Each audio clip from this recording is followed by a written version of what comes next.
तपाईहरुको बर्थडे बिहे भोज कतै बनाउनु पर्यो भने मलाई सम्झिँदा हुन्छ है साथीहरु। म बनाइदिन्छु आएर मजाले।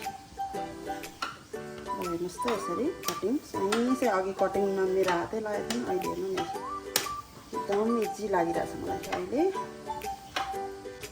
अब यसलाई निकाल्ने तरिका नि हेर्नु ल साथीहरु। यसो गरेपछि सजिलो भयो के।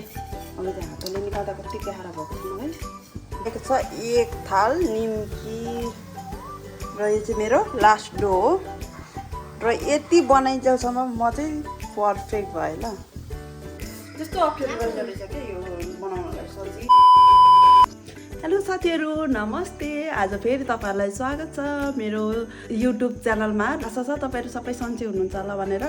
अनि मेरो चाहिँ प्रिभियस भिडियो जुन चाहिँ मैले पोर्क लेग्सको अचारको रेसिपी राखेको थिएँ त्यो चाहिँ सबैजनाले एकदम धेरै मन पराइदिनु भयो।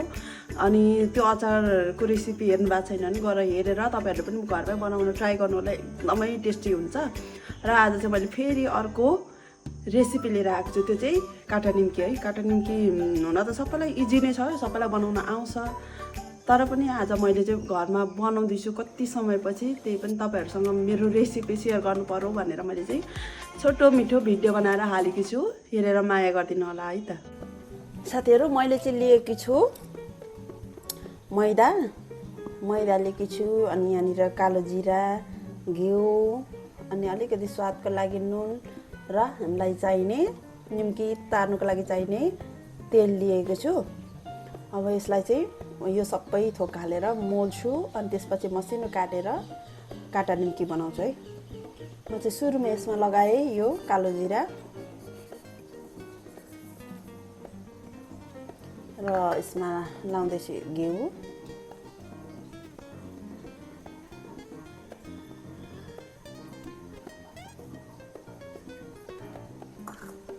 र यसमा अलिकति नुन पनि लगाइदिन्छु, यो चाहिँ स्वादको लागि। र मैले चाहिँ हात मेरो धोइसकेको हुनाले म चाहिँ यसलाई मोल्छु। यसलाई चाहिँ पानी नलाइकन एकछिन मोल्ने। अनि यो मोलिसकेर त्यसपछि एकछिनपछि चाहिँ पानी लाउँदै मोल्ने क्या। सुरुमा चाहिँ यसरी अब मैले घिउ लगाएँ नि, यो घिउ मात्र लाएर एकछिन मोल्छु म यसलाई।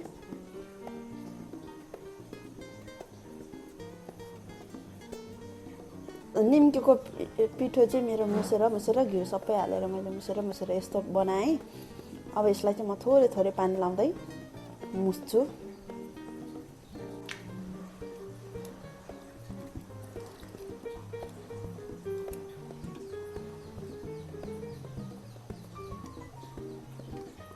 मेरो पिठो चाहिँ एकदमै धेरै नै छ, धेरै मात्रामा बनाएँ किनकि मेरो नानीहरूले पनि मन पराउँछ। अनि यो चाहिँ मैले अलिकति कसैले पनि पठाउनु पर्ने भएकोले मैले चाहिँ हो धेरै मात्रामा बनाउँदैछु। यसलाई चाहिँ सेम हामीले सुक्खा रोटीको आँटा मुसे जस्तै मुस्ने हो, थोरै पानी लाउँदै मुस्ने, थोरै पानी लाउँदै मुस्ने। घिउको बास्ना मग आइरहेछ।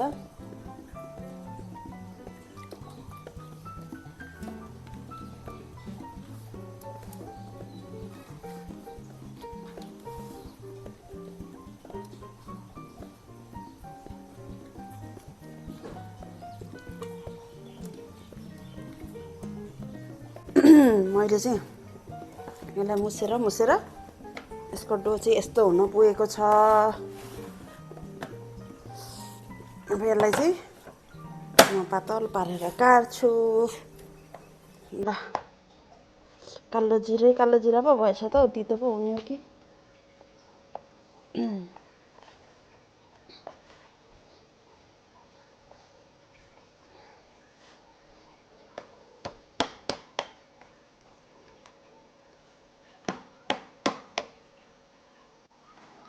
यो डोलाई चाहिँ मैले मुछेर एकछिन छोपेर राखिदिएँ। अब एकछिन 10-15 मिनटको लागि छोपेर राखिदिन्छु यसलाई चाहिँ म। यसलाई चाहिँ मैले सबै यसरी डो बनाएँ, गोलो डो बनाएँ, यसरी गोलो बनाएँ। र यसलाई चाहिँ म चाहिँ हल्का हातमा तेल लगाएर मेरो हातमा तेल लाएर यसरी अब यहाँनिर बेल्न जाँदैछु। हेरौँ है त कस्तो बन्ने हो। यस्तो धेर त आउँदैन, त्यही पनि है अलिअलि चाहिँ आउँछ। जे कुरा नि अलिअलि चाहिँ आउँछ है। मलाई जे कुरा अलिअलि आउँछ। साह्रै ट्यालेन्टेड हो नि म, के भन्नु, मल्टी ट्यालेन्टेड। तर सबै कुरा अलिअलि मात्र आउँछ क्या। हो यस्तो खालको मान्छे छु क्या म चाहिँ। म आफै छक्क पर्छु, घरिघरि त दङ्ग पर्छु। आफूमा भएको ट्यालेन्ट पनि के हो के सबै कुरा आउन चाहिँ आउँछ। तर अलिअलि ज्ञान पनि पूर्ण ज्ञान नलिएर, सबै ज्ञान अलिअलि मात्र लिएर गोलो साइज चाहिँ निकाल्न सकिनँ। यस्तै भन्ने हुन्छ होला। यसलाई छुरीले काटौँ है त।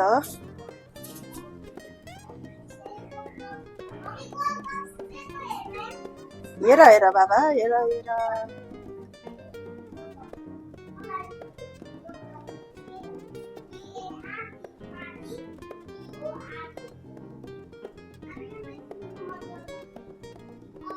सुरुमा सिधा सिधा काट्ने यसरी।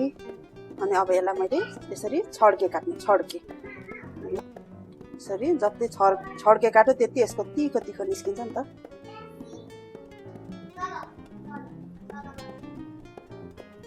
तिखो तिखो काट्यो यसलाई चाहिँ। ल रेडी। मेरो यहाँ चाहिँ तेल तातेर रेडी भइसक्यो र म यसलाई चाहिँ हालिदिँदैछु।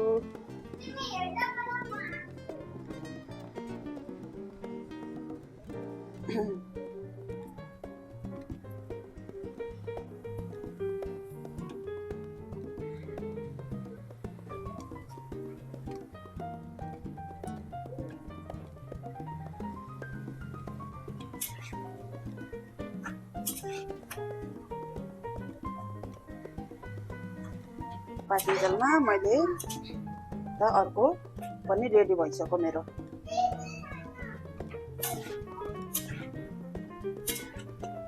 रातो रातो आयो।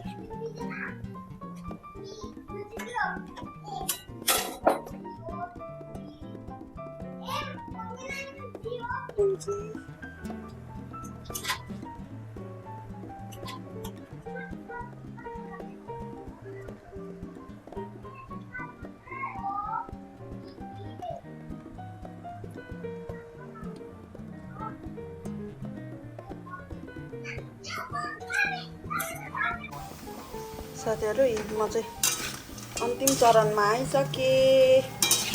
मेरो निम्की यहाँ बनिसकेको छ, एक थाल निम्की। र यो चाहिँ मेरो लास्ट डो हो। र यति बनाइन्जेलसम्म म चाहिँ पर्फेक्ट भएँ ल। निम्की बनाउन पर्फेक्ट भएँ। अघि सुरुमा चाहिँ अलिक अप्ठ्यारो भइरहेको थियो। अब चाहिँ मजाले बनाउन आयो है मलाई। 1.5 किलो मैदाको बनाएको मैले यो।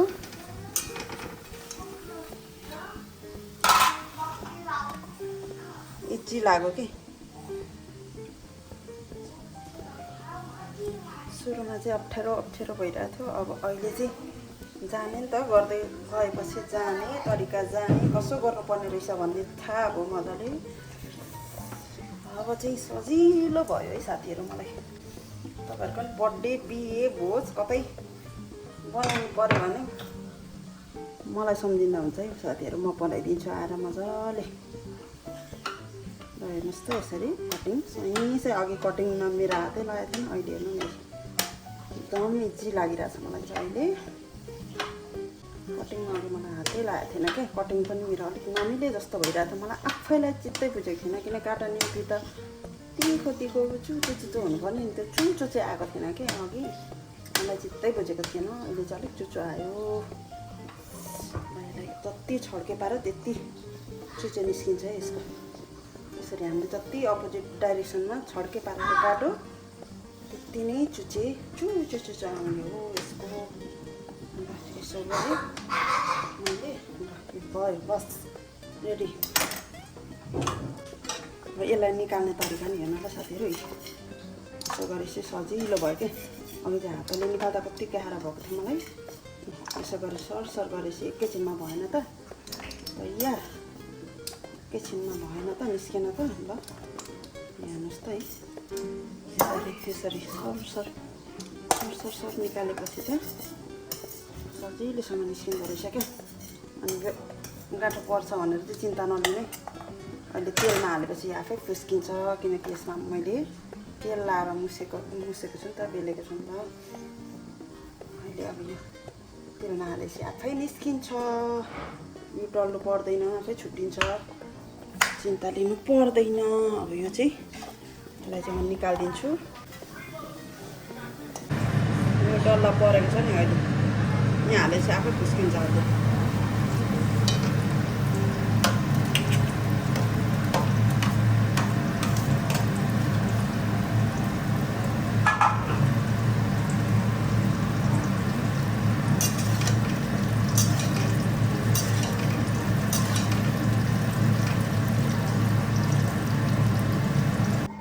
ल मेरो चाहिँ रेडी भयो। यत्रो पहाड लागिरहेछ।